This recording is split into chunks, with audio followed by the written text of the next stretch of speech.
Hello my friends, it is Amy Esther here, and today I wanted to share with you my experience getting a full body scan. Was it worth it? Did I learn anything? I'm going to share that with you today.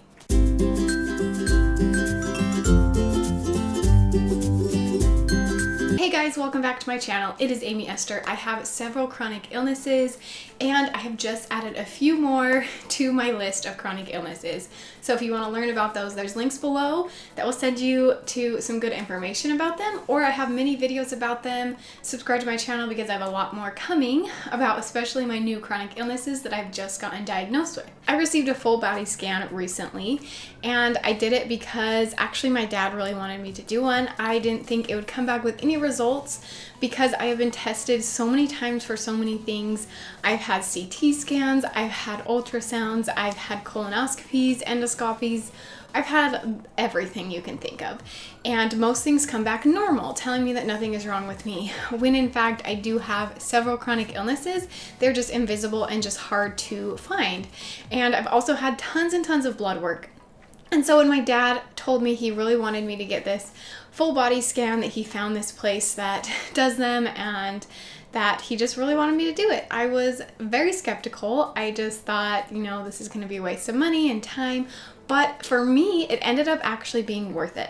So I wanted to share with you the things that we learned about me and kind of how the process worked. So a little background about the whole story is it wasn't at a hospital because they are very, very expensive at a hospital, but it was actually at a research center, and it's a traveling research center. So I might make a video just about the whole experience because it was kind of crazy and ended up being kind of in the middle of nowhere.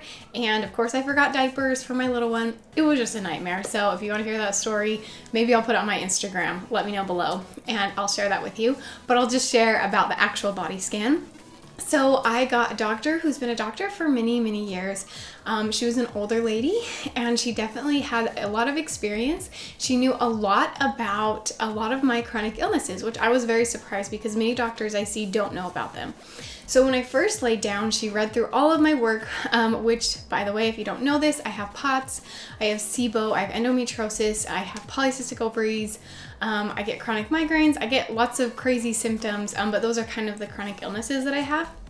And I actually have a video about all the symptoms that I feel as well. If you're interested in that, I will link it below and you can learn about all of my symptoms. But I shared with her all of my chronic illnesses, and before I even started, she was talking to her colleague and I heard them say well, I'm very curious to see if she has calcium deposits. And that was kind of their first thought. And little did I know, they already knew what my diagnosis was going to be before they even sat down to do the test. But the way the test worked is it was almost like an ultrasound machine that they just did all over my body, and they looked very deeply into a lot of different things. They looked into a lot of different parts of my digestive system, parts of my reproductive system. They looked at my throat and my esophagus and my lymph nodes and just pretty much everything. And so really it was just like a big long ultrasound, and I've had a baby before and I've also had several miscarriages, so I've had a lot of ultrasounds, and it was basically just like an ultrasound. So as she starts from the very top, she said we're going to start here and go down. She from the very beginning found something, and she was looking at my thyroid. And I in the past had been talked to about Hashimoto's disease. I had several doctors tell me they thought I had it. I was tested for it, came back negative.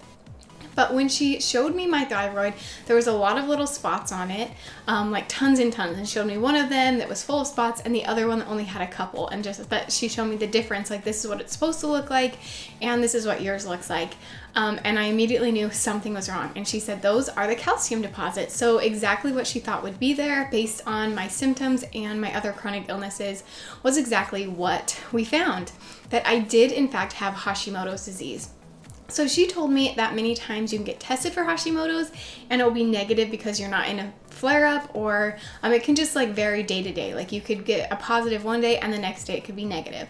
So I just happened to go on a day when I wasn't having a flare-up, or maybe my thyroid just didn't show those things, but I know I've had times where my thyroid levels were kind of off. But I never got the antibodies test positive because they were just it can just vary every day. And so because I'd be tested once, I just kept telling doctors that I'd been tested before and not to test me again. But she was able to see on this full body scan that I did have Hashimoto's.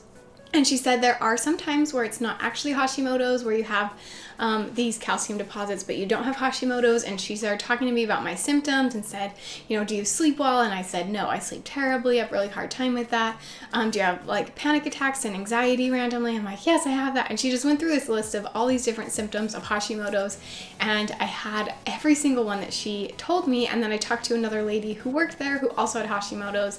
And yep, we both had it. We had the same thing. Basically everything she said, I was like, yes, I also have that. So that was super interesting to find out, because it was kind of like the glue that put all my chronic illnesses together. And I am making a video, it will be up soon, about my Hashimoto's story, which will tell you kind of how it links into my other chronic illnesses, how I knew we hadn't figured everything out, all that kind of stuff. And then you can look through my other videos to kind of hear my story. I think I probably will do like a full beginning to end story one of these days, where I share with you, you know, all my chronic illnesses, how they work together, all that stuff. So stay tuned for that. But that was just my throat. As we went down, she found some little things like in my esophagus, it was kind of messed up, and I have lots of stomach problems, but nothing huge until we got down to my veins, where she was able to confirm that I did have POTS, which is postural orthostatic tachycardia syndrome. If you've heard my story before, you know a lot about POTS. I talk about it all the time, but basically my blood vessels don't constrict. And so she showed me actually on the test that when she pushed on my veins, they didn't constrict like they were supposed to.